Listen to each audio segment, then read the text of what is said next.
Hey, what's up, everybody? I want to welcome you to another episode of the Dreamers Pro Daily Recap, where we give you a recap of all of the hot topics that we covered that day. You can catch them in their long format and also catch it fully streaming for free on Apple Podcasts.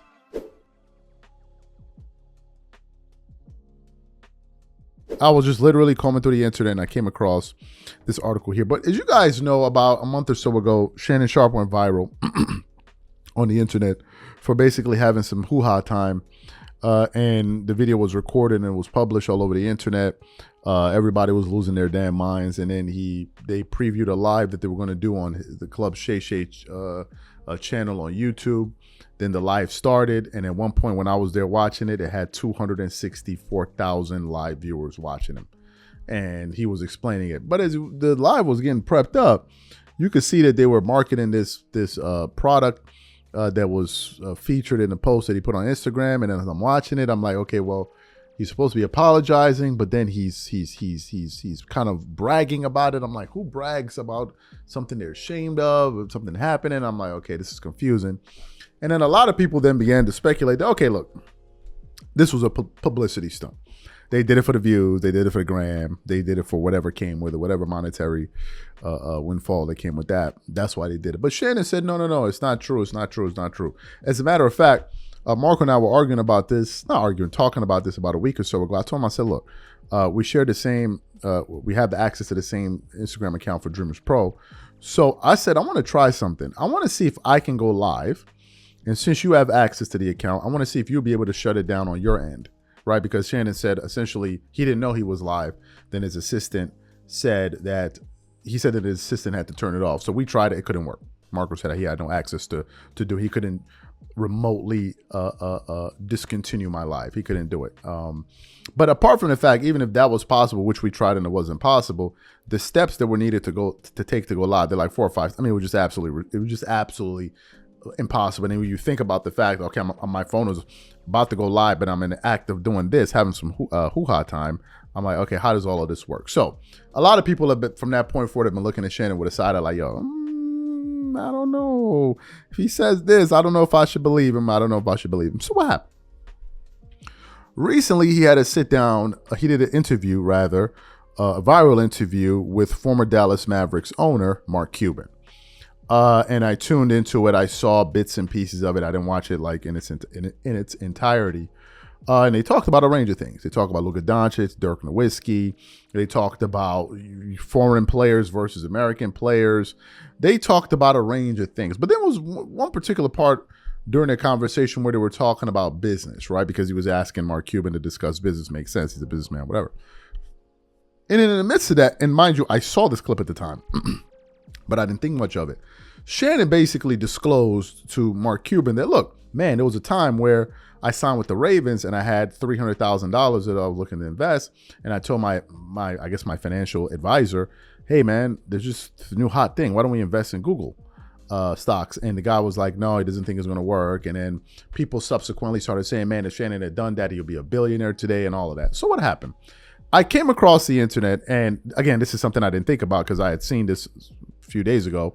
It says, this is from essentiallysports.com. It says, sharp-eyed fans expose Shannon Sharpe's blatant $300,000 lie as Mark Cuban makes $3 trillion admission. And I'm like, what? So I began to read through it, and I'm like, okay, well, this is a little bit fishy here. So let me get into what this article had to say here. It said the NFL season is peak now, with fans waiting for week 5. Between all the buzz, ex-Raven player Shannon Sharpe has made waves in the NFL world. The fans in general have raised eyebrows about the former player's admission. The NFL Hall of Famer recently sparked buzz after the comments on missing out on a massive investment opportunity. On his podcast, Club Shay Shay, Sharpe admitted that in the early 2000s, he considered investing $300,000 in Google stock, but was advised against it by his financial team. He said, in quote, I had just signed with the Ravens, so I had some money. And I was like, man, I'd like to buy $300K worth of Google. It opens up at $115. And my advisor says it's overpriced, Sharpe recalled. To add salt to the wound, Mark Cuban chimed in, noting it's worth over $3 trillion now. Mark Cuban also added, "You're not the first one to say that. It's like Endiva right now. I told my son wanted to invest in it. He bought some, and I'm like, I'd rather see if it comes down first." And my son's like, "Who's the expert now?" Sharpe remarked hilariously, "Yes. So my investment, I would have been a billionaire with you. I effed up bad because Netflix and Google, and I had money to do it, but I let somebody talk me out of it," right? Now, it continues on. It says, while the exchange might have seemed like a typical what-if scenario, sharp-eyed fans are questioning the accuracy of Sharpe's story. The problem: Google didn't go public until 2004, while Shannon had joined the Ravens back in 2000. The timelines don't add up, leading some fans to believe that Sharpe might have exaggerated or confused the details. Was it an honest mistake, or did Shannon stretch the truth to spice up the conversations? Many fans are calling him out, with many figuring out as fishy as those numbers don't line up. Others have pointed out that Sharpe could be misremembering the year, but it still raises eyebrows. Whether it's the case or faulty memory or tall tale, Sharpe's claims has certainly stirred debate, especially since he also mentioned missing out on an opportunity, a potential Netflix windfall. While the conversation goes on, fans are keeping a close watch on Sharpe's billionaire story. So when I read this article, I was unaware of this, right? Because I didn't follow football and follow Shannon Sharpe's story. So I went quickly to Google and I said, okay, when did Google go public? Google went public in 2004. Good. No issue there. Then I asked, when did Shannon Sharpe play for the Ravens? Shannon Sharpe played for the Baltimore Ravens in 2000, in the year 2000. So for Shannon to have had that conversation with his financial guy, it would have probably meant that, it would have been impossible. Because you can't have a conversation in investing in a stock that's not public. So that story would not have made sense. Now, I also checked on some other teams that he joined. It said he joined the Denver Broncos in 2002, but then once again, it wouldn't have worked as well. Because again, Google went public 2 years later. The only way that this could make any sense is that he signed a contract with the Ravens in 2000, meaning he had money from that contract with him all the way up to 2003, 2004, and then spoke with this guy and said, "Hey, I got some money here. Let's invest in Google." That's the only way it makes sense, and probably that's what happened, right? Because he said he signed with the Ravens in 2000, which makes me believe that he got some cash in 2000. Which means that he probably had extra money sitting aside that he could afford to invest. That's the only way that I'm thinking of it. But in terms of him having that conversation with his financial advisor in the year 2000, about a stock that came out 4 years later, it's absolutely impossible. There's no way he could have been able to have that conversation. So that's my interpretation of the facts. It's up to you really to come to your own conclusion.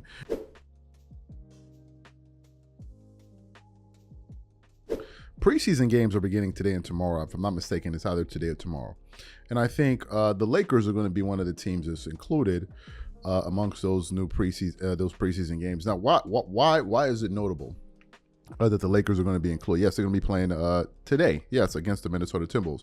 But why is it notable that the Lakers are going to be starting preseason tonight? Apart from the fact that it's already the Lakers and they have all of the hoopla and drama that comes with them and the media attention, this particular season is a little bit different. Why? Because this year, the Lakers are going to be debuting their new head coach in J.J. Redick.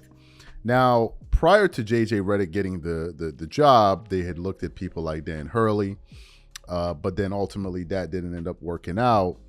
But there were other coaches out there that had a little bit more experience than JJ, but nevertheless, they decided to go in his direction. Now, what did we know about JJ Redick prior to him becoming the Lakers head coach? Number one, we knew that obviously he was a three-point shooter when he played in the NBA. He loved to talk basketball. He had a podcast after he retired called The Old Man and the Three, which was very, very successful. And I think it was that podcast that got him noticed by executives at ESPN.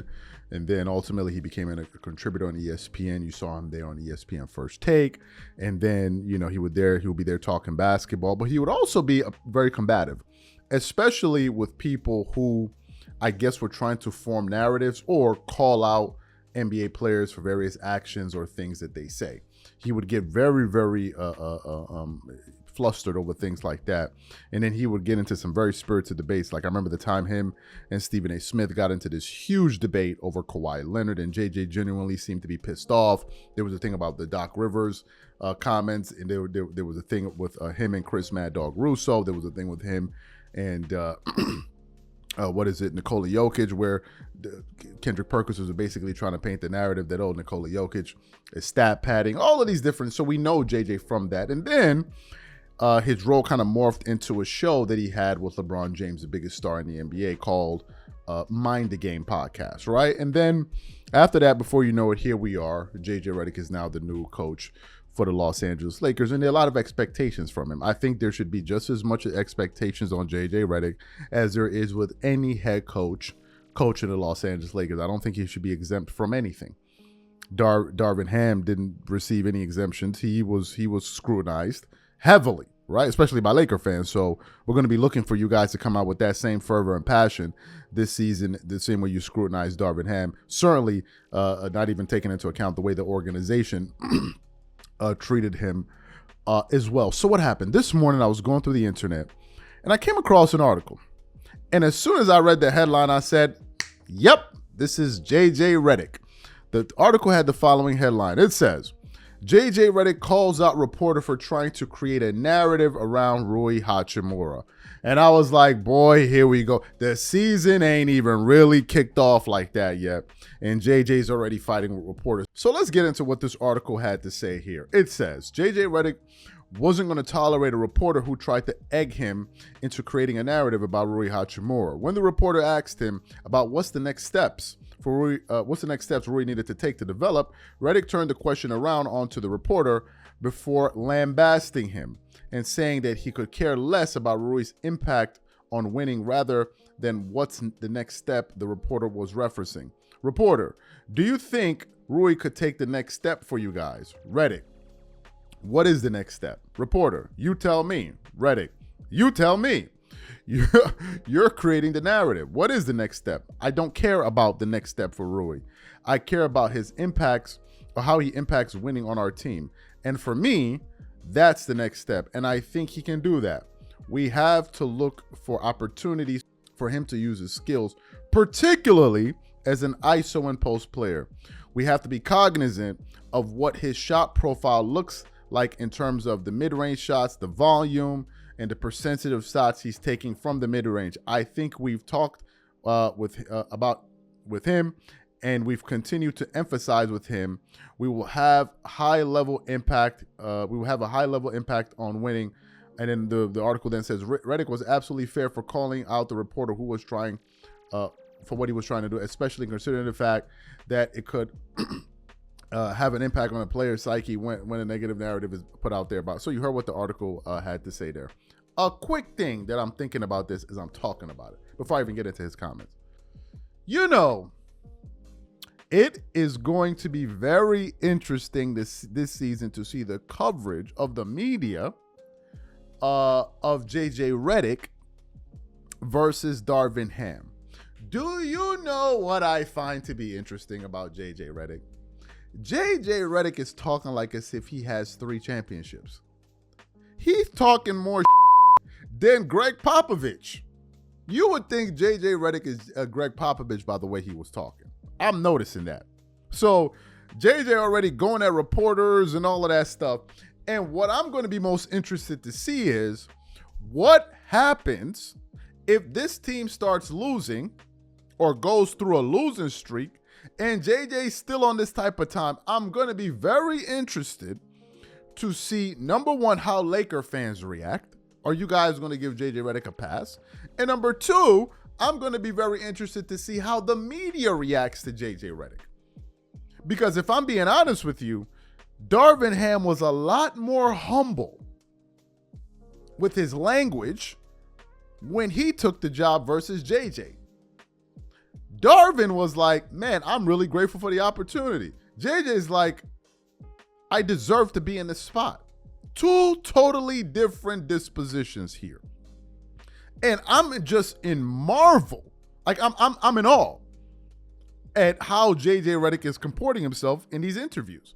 You saw it initially during his introductory press conference when he just essentially went out there and was basically, cursing up a storm, and some Laker fans were a bit turned off by that. And I'm looking at him like, yo, you up there talking that talk like as if you that dude. We shall see.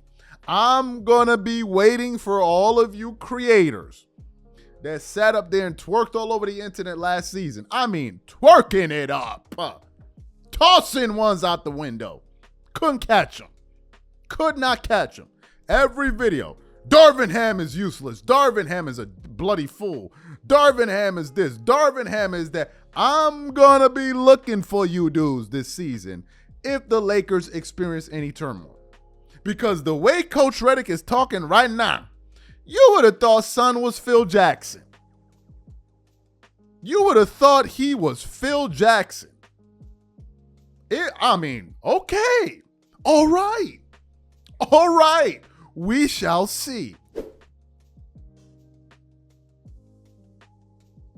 Now, if you guys remember, about, let me say 3 months ago, certainly before the Olympics, LeBron was having a conversation with JJ Redick on Mind the Game podcast. And JJ essentially asked him, who are the most influential players? And LeBron said the most influential players since he's observed the NBA. I think he mentioned Allen Iverson. I think he mentioned Stephen Curry. And I forgot who else he mentioned. But during that period, people got upset with him, including his friend Kendrick Perkins, for not including Michael Jordan. We even produced shows around that. So LeBron didn't include MJ on his list, right? So I'm bringing it up to say that different people have different lists that they carry with them in terms of the most influential players. Why is this important? So I was doing some research this morning. I came across a pretty interesting article here from fadeawayworld.net that was centered on some comments made by Finals MVP, NBA champion Jaylen Brown, and it has the following headline. It says, Jaylen Brown names the most influential players in NBA history. And then the article then continues on. Jaylen Brown was a guest on Complex's Hot Ones. When asked by Sean Evans about the most influential figures in the history of the league, Brown mentioned Michael Jordan for globalizing the game, Allen Iverson for integrating culture into the sport, Kobe Bryant for his mentality, Stephen Curry for changing the game alongside Bill Russell for what he did to expand the influence of an athlete and culture. He said, a few for different categories. Of course, you would go with Michael Jordan for his marketability and how he globalized the game, especially during the Olympic time frame. You can say from a cultural standpoint, Allen Iverson for him integrating culture, which is so influential between music, sport, art, fashion, and how he represented the urbanness of basketball. Kobe Bryant and his mentality and how that translated from generation to generation and is going to continue to translate. Stephen Curry's influence on the generation. You see how the game is played now. It's all threes. It's hard to choose one. Not just in sports, but being the winningest player, but how Bill Russell used his influence beyond an athlete or an entertainer. And a lot of guys just want to keep it sport and basketball, but I think our influence goes beyond. It depends on if we want to use it or not. Brown surprisingly didn't mention LeBron James, who in terms of his impact on sports and basketball and the influence he's had globally is one of the stalwarts of the NBA. James has laid out the blueprint for star athletes to extend their careers as well as their primes while still performing at a high level. So I want to first of all get into what Jaylen Brown said, then I want to get into the latter section of that article when they were talking about LeBron. Okay, Let's go through the list of players he mentioned. Bill Russell, totally understandable. We all understand that. Allen Iverson, you can't even have this conversation. I think Allen Iverson is just as impactful as any other player. There would be no players dressing the way that they do, expressing themselves the way that they do today without Allen Iverson. So AI for me is always there. We did a video about this maybe 4 years ago. Allen Iverson is there. He is there, Allen Iverson. Kobe Bryant, I don't see that as being a controversial position. Kobe is extremely influential, not just from a basketball standpoint, but from a life standpoint. Kobe was able to motivate people that don't even play basketball with his Mamba mentality, but he was also damn influential on a lot of NBA players. There are a lot of NBA players that look up to Kobe Bryant. Like talking about players in that group of Paul George, Kawhi, and all of them, Kyrie Irving, a lot of NBA players look up to Kobe. And some of them consider him as goal. Even like Kyrie. Kyrie was like, F your stats. I'm going with Kobe Bryant. So Kobe, I understand that from his play style, his attitude, his Mamba mentality, there's really no question about that. I don't really see that being controversial whatsoever. Stephen Curry, obviously the way that the game is being played, no question about that. Michael Jordan, Jaylen Brown eloquently laid that out. Now, LeBron is an interesting one because the article now said that he didn't mention LeBron in terms of his impact on sport of basketball and his influence globally. Okay, that's quite vague. He's one of the stalwarts of the NBA. Okay, again, quite vague. James has laid out the blueprint for star athletes to extend their careers, okay, past their primes while still performing at high. Okay, I think that is something. I think LeBron James is rewriting he's changing the standards for player deciding to play longer. Now, it's also worth pointing out that LeBron is really an outlier. So I don't know how that's going to be something that's replicable by other players, but I can understand that. The challenge with putting LeBron is that LeBron has had an impact on the league, but it's a negative one. I hate, and I'm LeBron fans. I'm not coming at you, but I'm speaking from a standpoint that a lot of NBA fans hold. LeBron had an impact, but his impact was player empowerment, and a lot of people feel like player empowerment has ruined the balance of competition in the NBA. That's probably LeBron's biggest impact, was player empowerment, forming super teams, players taking control of their own whatever it is, and then you started seeing egregious moves like Kevin Durant going to the Warriors and all of that. That's really what it was. It was the player empowerment age that LeBron James really kicked off. I think that was his biggest impact on the sport, not his longevity. His longevity, is too much of a singular endeavor for it to be something that is. If we see other players playing at a high level and they're 39 and 4, then we can be like, man, LeBron James really did that. But in terms of player movement, it's LeBron. It is him through and through. And a lot of people view that negatively. A lot of people don't like that.